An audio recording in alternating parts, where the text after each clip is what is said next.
والصلاة والسلام علی رسول اللہ اما بعد۔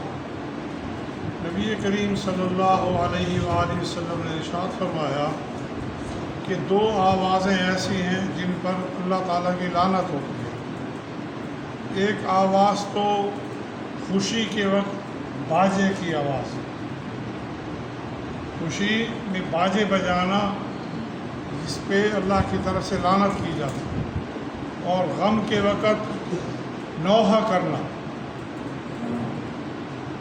فوتگی ہو گئی ہے اس پہ ایسے ایسے کلمات کہنا جو اللہ تبارک و تعالیٰ کو ناراض کرنا، اللہ تعالیٰ کے فیصلے پر اعتراض کرنے والی بات ہوتی ہے، ان نوحوں پر بھی اللہ کے نبی نے لعنت فرمائی ہے۔ ایک حدیث میں فرمایا لعن رسول اللہ صلی اللہ علیہ وسلم النائحہ والمستمعہ، نوحہ کرنے والی عورت اور سننے والی دونوں پر ہی لعنت ہوتی ہے۔ لعنت کا معنی ہوتا ہے اس کو اللہ تعالیٰ کی رحمت سے دور کر دیا جاتا ہے۔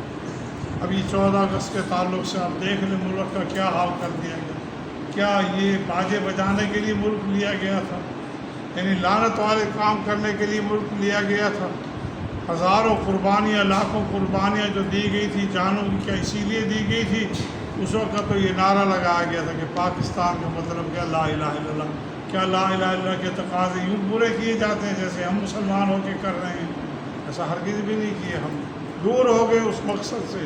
اور آج دیکھ لیجئے ہمارے ملک میں بربادی، تباہی کے سوا کچھ بھی نہیں ہے کہ اللہ کی توحید کا انکار کر چکے، اللہ وحدہ لا شریک کو چھوڑ کر ادھر ادھر چلے گئے، بھٹک گئے، گمراہ ہو گئے ہیں۔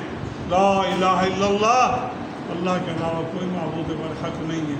اور یہاں کس کس کی پوجا کی جا رہی ہے آپ دیکھ لیں، کئی مزاروں کی، کئی بڑیوں کی، کئی بتوں کی، کئی تازیوں کی، کیا کیا کام کیے جا رہے ہیں۔ جو مقصد تھا اس ملک بنانے کا وہ پورا نہیں ہوا، بلکہ اس کے الٹا کام شروع کر دیا۔ اللہ کے لیے اپنے بچوں پہ ترس کھائیں کہ جو بچوں کو آپ باجے لے کر دیں، لعنت کا کام ہے۔ اللہ کے نبی کا فرمان میری بات نہیں ہے، جہاں بجائے جا رہے ہیں کس قدر اللہ کے نبی سے ہمارا تحفظ کیا۔ 1400 سال پہلے فرمایا لعنت ہے باجے بجانے والوں پر، اور دن رات کا سکون برباد کر، کیا گلیوں میں، کیا دکانوں میں، کیا بازاروں میں ایک ہنگامہ، ایک بدتمیزی برپا کر رکھی ہے۔ دین یہ نہیں سکھاتا، دین تو اطمینان کا نام ہے۔ ہمارے لیے اصل عید تو دو عیدیں ہیں، عید الفطر اور عید الاضحیٰ۔ یہ باقی آزادی کے نام پہ جو آج ہنگامے کیے جائیں گے، اپنے بچوں پہ، چھوٹے بچوں پہ بھی ترس کھائیں، اور بڑے بچوں کو روکیں۔ کوئی ادھر نکل جائے، کوئی ہیڈ پہ جا رہا ہے، ادھر جا رہا ہے، ادھر جا رہا ہے، کوئی گھر سے مرنے کے لیے نہیں جاتا۔ شام کو آپ دیکھ لینا فلاں جگہ ایکسیڈنٹ ہوا، اتنے وہ مر گیا، فلاں جگہ پانی میں ڈوب کر مر گیا۔ جب غلط کاموں کی طرف نکلیں گے پریشانی اس کا نتیجہ نکلے۔ فضول میں پیسے خرچ کریں گے، اپنی مصروفیات کو شیطانی کاموں میں لگا دیں گے، اور جمعے کا تقدس پامال کریں گے۔ آج جمعے کا دن ہے، جمعے کی نماز کی کسی کو پرواہ نہیں ہوگی، دکانیں بند ہیں، لڑکے نکل کے کوئی کہیں جا رہا ہے، کہیں جا رہا ہے۔ کیوں؟ ہم دین سے دور ہٹ سکتے ہیں۔ لعنت والی آوازیں ہمارے گھروں میں باجوں کی صورت میں موجود ہیں، اور فوتگی کی صورت میں ہمارے گھروں میں دیکھ لو کیسے رویا جاتا ہے، اور کیسے اللہ کے فیصلے پہ اعتراض کیا جاتا ہے۔ بے وقت کی موت آ گئی، یعنی اللہ تعالیٰ کو نعوذ باللہ موت کا اللہ تعالیٰ کو پتہ ہی نہیں تھا کہ میں نے بے وقت اپنے بندے کو مار دیا۔ اللہ تعالیٰ نے جس کا اذا جاء اجلهم لا یستأخرون ساعة ولا یستقدمون، قرآن کریم میں کہا موت کا جو لمحہ ہم نے مقرر کر رکھا، ہم ایک لمحہ آگے پیچھے نہیں کرتے۔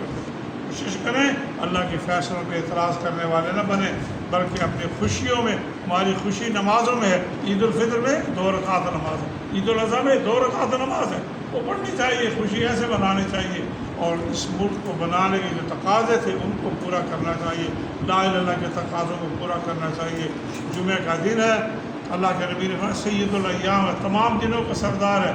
جمعے کے دن اچھے کپڑے پہننا، صاف ستھرے میسر خوشبو لگانا، جلدی مسجد میں آنا، سورہ کہف کی تلاوت کرنا، یہ سارے پروٹوکول بتلائے رسول اللہ صلی اللہ علیہ وسلم نے جمعے کے۔ کوشش کریں سچے اور پکے مسلمان بن جائیں، اور اس کی ایک ہی صورت ہے اللہ اور اللہ کا رسول، اللہ اور اللہ کے رسول کا کہا مان اطیع اللہ اطیع الرسول، اللہ کی اطاعت کر لیں، اللہ کے رسول کی اطاعت کر لیں، اپنی زندگی پہ پہلے اسلام کو نافذ کریں، معاشرہ خود بخود ٹھیک ہو جائے گا۔ ہم چاہتے ہیں میں جھوٹ بولوں، میں دھوکے کروں، میں فراڈ کروں، مجھے کوئی کچھ نہ کہ باقی سارے مسلمان بن جائیں، ایسا نہ کریں۔ اپنے بچوں کو نماز سکھائیں، اپنے بچوں کو دین سکھائیں، اللہ اور اللہ کے رسول کا تعارف کرائیں۔